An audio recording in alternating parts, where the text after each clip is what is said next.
Viewers, ever since his arrest on June the 11th in connection with the Renuka Swamy murder case, things are not looking good for Kannada actor Darshan.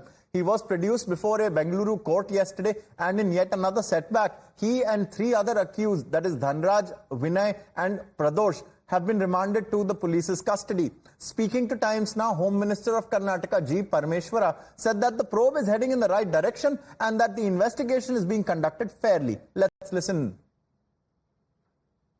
There are no confusion.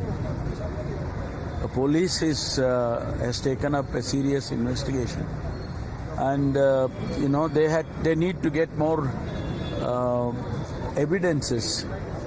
They need to ask him more questions, more evidences they want to prove, they want to take from him. So that is why they asked for custody once again. And they have given, actually they have asked for 1 week custody, but court has given 2 days. And once the investigation is complete, naturally, we'll present him before the court and the procedures will follow.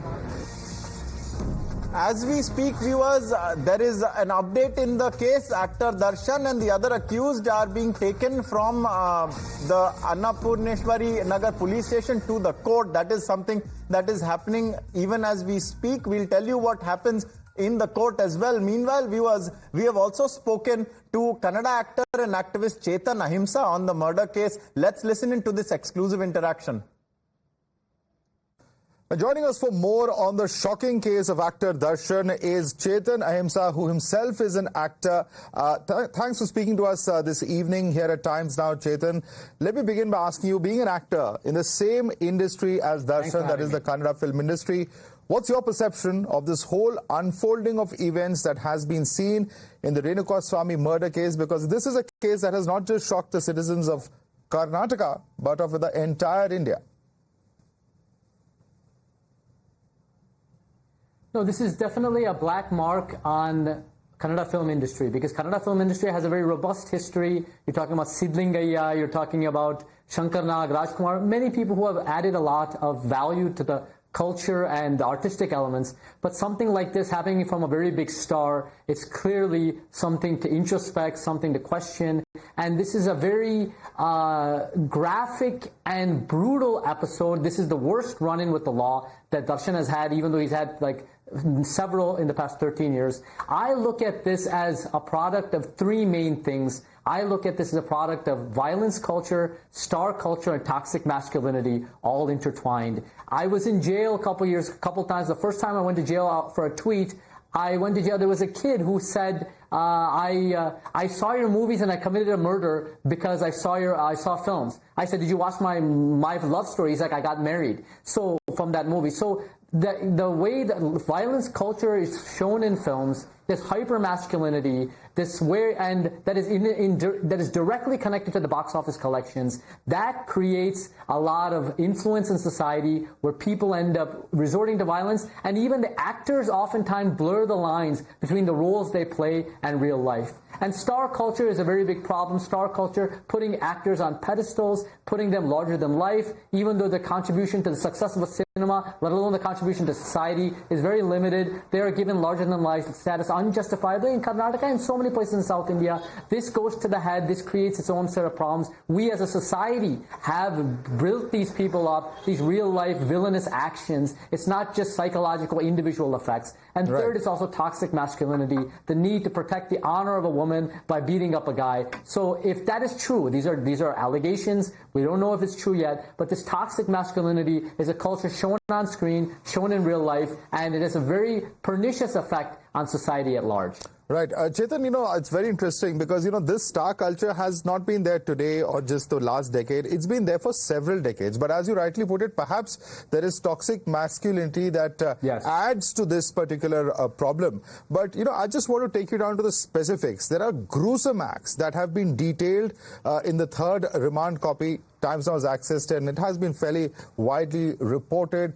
An electric shock device, for instance, being recovered from the accused Dhanraj, and this device was said to have given electric shocks to Renuka Swamy. Now, this is just one example, but, there are many who are questioning whether this can be just dubbed an act of randomness, because this appears to be far more sinister, far more well-planned.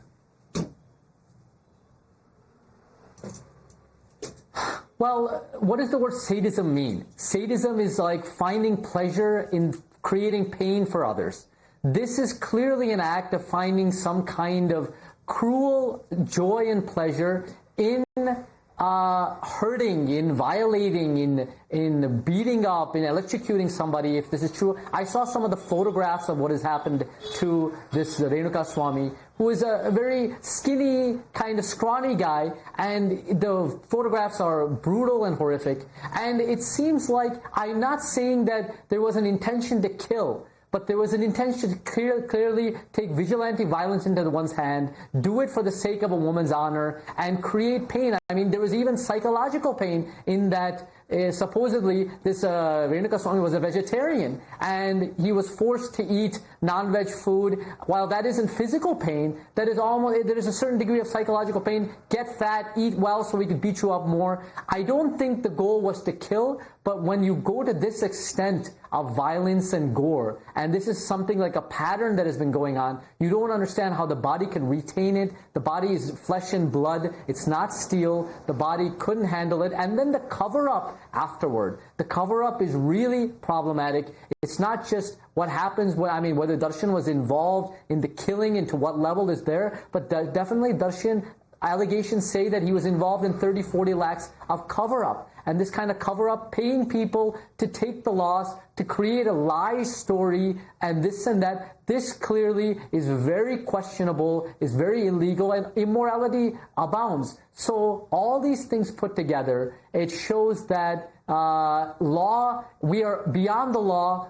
We have crores of money. We have crores of fan following. We could do whatever we want, and we could get away with it because there were ways of trying to get away with it, is what I've heard. So all this being said, it's very telling of the overall star culture of society. And star culture is, why are film stars in the past 100 years, when 1 lakh years of art, why are film stars the one given this kind of importance? Because it's a business industry. It's all about money, and film industry bring in the collections. So in this capitalist society, they're given undue benefit. So that goes to the head. They can't handle the fame and celebrity status, and this creates its own ramifications. So all these interconnected, we as a society have created this kind of villainous behavior. Well, absolutely. And this kind of consent or this kind of glorification is best exemplified in the statement that has come in from a Congress MLA, Uday Gowda, who has today come out and defended Darshan, saying that he's not a bad person, not someone who can murder. Now, despite all that's been discussed, here you actually have an elected representative, defending Darshan publicly. See, the people who are the ruling elites, and Darshan as a big celebrity, very wealthy, very big star in Karnataka with a big fan following, big box office collections, and these ruling, not just Congress, BJP, JDS, and all the political elites, they all, I scratch your back, you scratch mine. They're all connected, interconnected. They're all in a certain clique. And Darshan has done political benefits for many of them. So, and that maybe he's been paid for, maybe he's been given other benefits. And these people want to do them favors. So there's definitely a quid pro quo going. But at the same time, the thing is, Darshan has a habitual offender since 2013, 2011, has been doing a lot of violations, and this is clearly the most grave of all the violations, but this is not something unexpected completely. I'm not saying killing is something on his agenda and he's done it in the past. I don't know, and I'm not making that claim, but violence against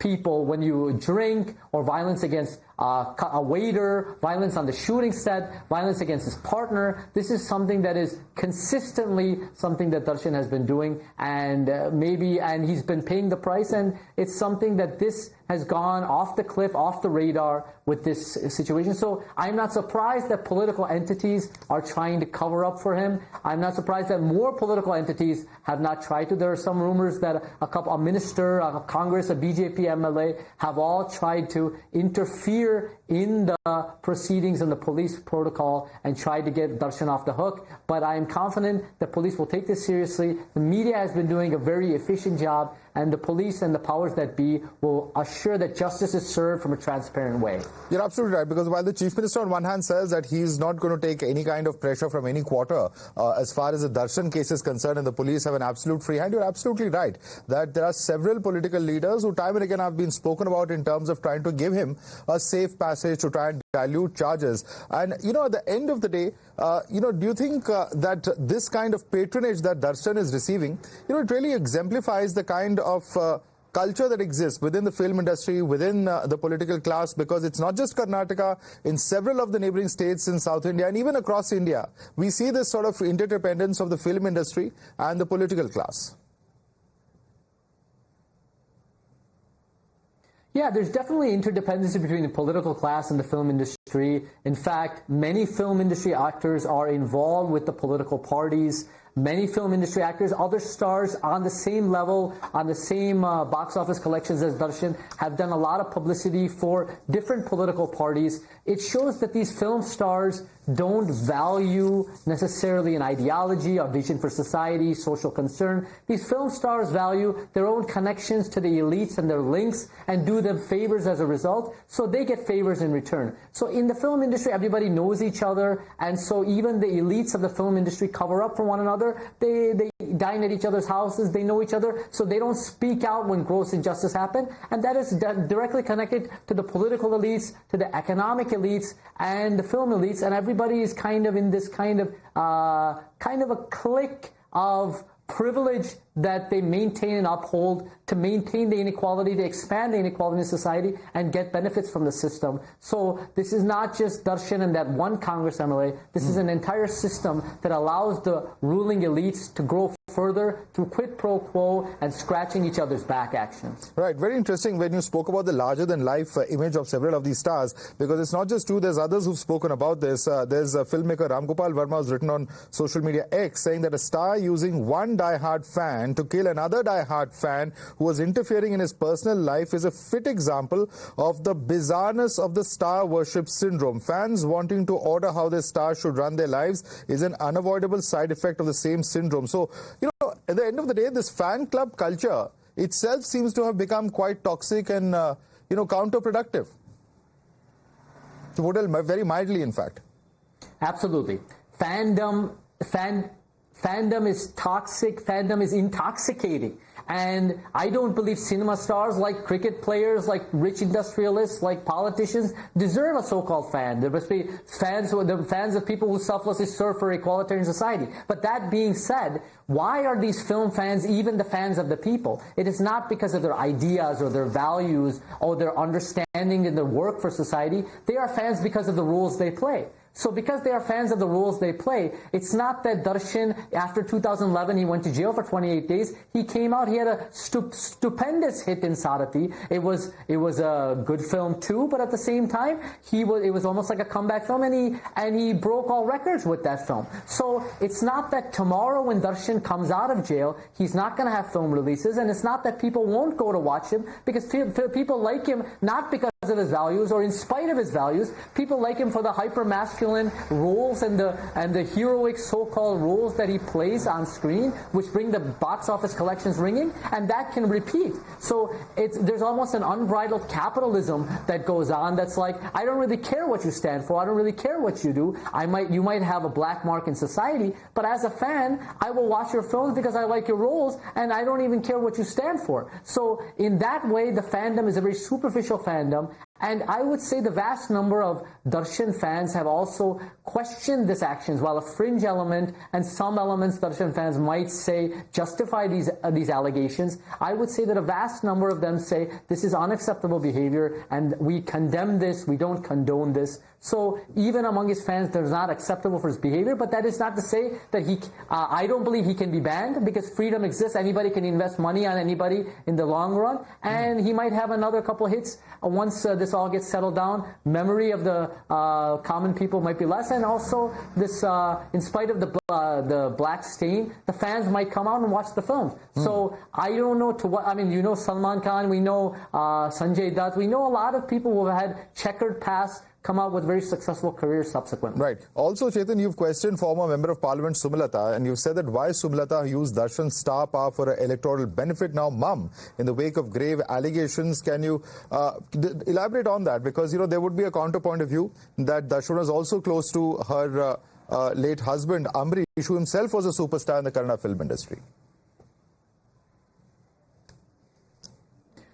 In 2019, when the MP election was going on, Lok Sabha elections, the Mandya Lok Sabha election was probably not only the most hyped, it was the kind of covered Lok Sabha elections. In fact, the question is, was there Lok Sabha elections happening in all 28 constituencies of Karnataka, or just the one in Mandya it got that much coverage? And Sumlata was running from that, and Darshan was the star power behind that. She had called him her elder son. She ended up winning that election, even though she has not necessarily done social concern work, even though, she had the sympathy of her husband, and various factors, but Darshan's star power was one factor. In spite of the 10 days, in spite of her so-called elder son having grave allegations, her being quiet, her being silent, shows a certain amount of escapism, certain amount of not trying to address the elephant in the room. I mean, what do you expect her to say? She should come out and speak the truth. She just say, I can't speak for Darshan because then people will be against me. I can't speak against Darshan because then him and his fans will be against me. So I'm going to speak mom. Let her speak, tell the truth, that she has to kind of be on both sides of the coin and play the game accordingly. Or let her speak what she really believes. But this kind of quiet throughout the industry and vast majority of people, but at the same time, film industry is not known for its conscience, not known for its courage, not known for its values. It's all known for box office collections. So everybody in the film industry cannot be expected to speak. But somebody who has used this star power for her personal gain, has called him her elder son, has repeatedly been in curried favors from him and also benefited from and given, take, whatever it may be. She has a responsibility to take a stand and speak out whatever she believes is the truth instead of escapism, which is the convenient, which is the opportunistic way out. Right. And as the events now unfold, what do you think about the role of Pavitra Gora? Do you believe that she could have been at the center of this entire plan and could only allegedly receiving offensive messages, that too for a popular known media figure, lead to such a brutal murder and torture of Renuka Swamy? And do you believe that there's more to this case than is in fact meeting the eye? Number one, I don't see, first of all, Darshan and 3 or 4 others have been given police custody extended, while Pavitra Gora and a series of other large number, 12, 13 or whoever many people have been given to judicial custody and gone to jail. So that clearly shows that the police want to invest Darshan and these 3 or 4 other people a lot more than Pavitra Gora and the other 13 or so. And also, she is clearly, while I don't know to what level she is involved in the murder or in this cruelty, she is also a victim in some way of the toxic masculinity mindset that Darshan might have, and also the Renuka Swamy's posts, which were vulgar, which were obscene supposedly, and which many women and many people are victims of today. So at the same time, I don't know to what level it is justified that she gets A1 and Darshan gets A2, but also I don't know all the facts of this case. I don't know her involvement. I don't know her connections to Darshan in this case, but all I do know is that there were some people that are Darshan's close converts that might be more culpable than other people. I'm not saying all 17 or so people are equally culpable. There's definitely degrees of culpability, and that must be handled according to the law and according to the justice system. And so punishment must be rendered accordingly. Right. In the past, we've seen that whenever Darshan has had, been in the middle of controversy, there have been those in the film industry who've come out to support him. But in the on March 22, shortly after you were released on bail following your arrest for a tweet about a Karnataka High Court judge involved in the hijab issue, you've remarked that the film industry is a business and people here lack concern, courage or insight about societal issues. You were arrested again for a tweet on March 20th, 2023 in which you stated that Hindutva is built on lies. At that point of time, the film industry didn't lend you support. So do you think there is some element of dual standards here when it comes to the film industry, or are they looking at the fear of repercussions for what they say? Yeah, there's definitely fear of repercussions. That's one aspect. There's a lack of courage. There's a lack of insight. There's a lack of social concern, all these things. But at the same time, I don't really look for ideological support with the film industry. Film industry unites on box office collections. Film industry unites on making a film and making it lucrative. So film industry, there have been a lot of people, Hamsaleka, many people who we have fought for when the film industry was completely mum, who was treated unjustly. Hamsaleka is a very big music director and writer in Kannada film industry, probably the most one who's contributed the most to the industry and the people who are alive today.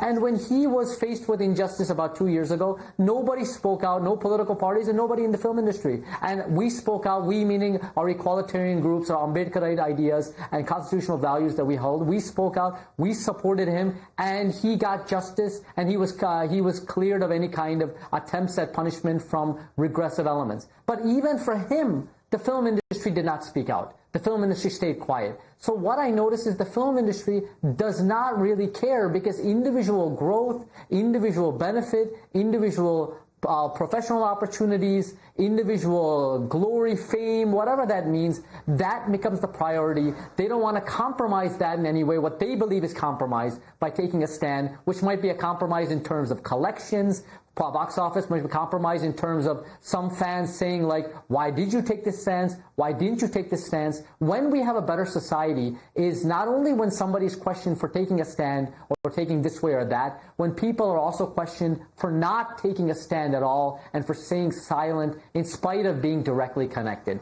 So there must be questioning of what someone says, and there must be questioning of somebody who refrains to say anything at all, because that is also a conscious decision. So the film industry's silence, neglect, kind of disinterest, and kind of lack of consciousness on so many issues is now being questioned by society at large, and that is a good sign.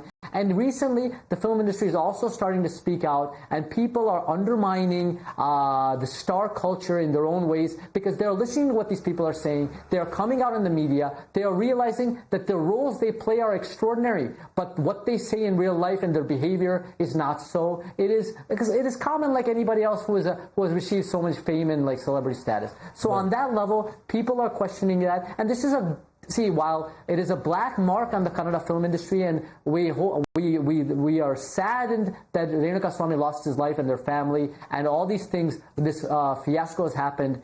The undermining and the dismantling of star culture and the dismantling of all these kind of larger than life kind of status that are film stars and men are unjustly given is a positive sign for an equalitarian society that we are attempting to build through the Constitution's preamble. So it can be looked at in multifaceted ways. Cinema industry is not given a gate pass. They have benefited immensely from society. It is their responsibility to give back, and people are holding them accountable.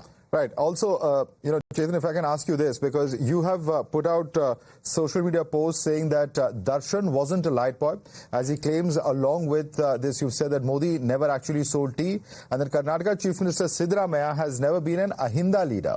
Now, are these political statements or just statements as a citizen, or are these to be relevant? Are you planning to join a political party? Do you plan to chart a political course independent of political parties? Because I can also see right behind you, there is a picture of Dr. B.R. Ambedkar and of Periyar.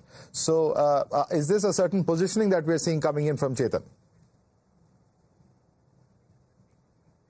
We are an ideologically resistance movement built on the ideas of Ambedkar and Periyar. Of course, Kanchiram realizes that in the 20th century in his own way, but Ambedkar and Periyar believe in equality, justice, and rationality. This is the resistance movement that is necessary for society. And when I put out that tweet, the reason I put out that tweet is because those who are larger than life are given kind of undue credibility about the struggles they have achieved. So 2015 RTI shows that Modi was never sold tea, that there was never even a train station near his home until he was 23 years old, and his father never ever had a tea stand. So this is an RTI, this is what is shown, that he never sold tea. I brought out, after sources in Kannada film industry brought out, that Janamada Jodi, the film that Darshan worked in '96, he was not a light boy, which is on the bottom of the totem pole, but he was a cinematographer assistant, which is on the middle of the totem pole. While we don't agree with any kind of hierarchy, this kind of vocational hierarchy exists in the film industry, so you cannot claim to be a light boy when you're not on the light boy list. but you're a cinematographer assistant, which is while it's not a hero or a producer or a director, it's not on the decision maker, it is still in the middle of the totem pole. So that is something that is a lie. And Siddaramaiah, we believe he has not contributed to the Alpasankhata Hindule, the Dalita Hinda, which is the backward, the religious minority, the Dalits, and the Adivasis. He is using that as a political calculation to benefit his status quo, capitalist, what we say Manuwadi, what we say kind of retaining the establishment. So we are a fight against the system. We are not the fight against any party. Ambedkar and Periyar were 20th century's greatest Indians, and we must rebuild their vision, or is it resurrect their vision for a 21st century Karnataka. That is our goal. So we're not going to join any party. We're going to build on the ground through social work and activism and human rights and service, and a lot more to do. Well, I can tell you, Chetan, with those comments, it would be very difficult for you to join either of the two mainstream parties, either the BJP or the Congress, on a lighter note. But I'd like to thank you very much for joining us and speaking your mind about a case that has certainly shocked all of us, and that is the case of actor Darshan. Thanks so much for joining us.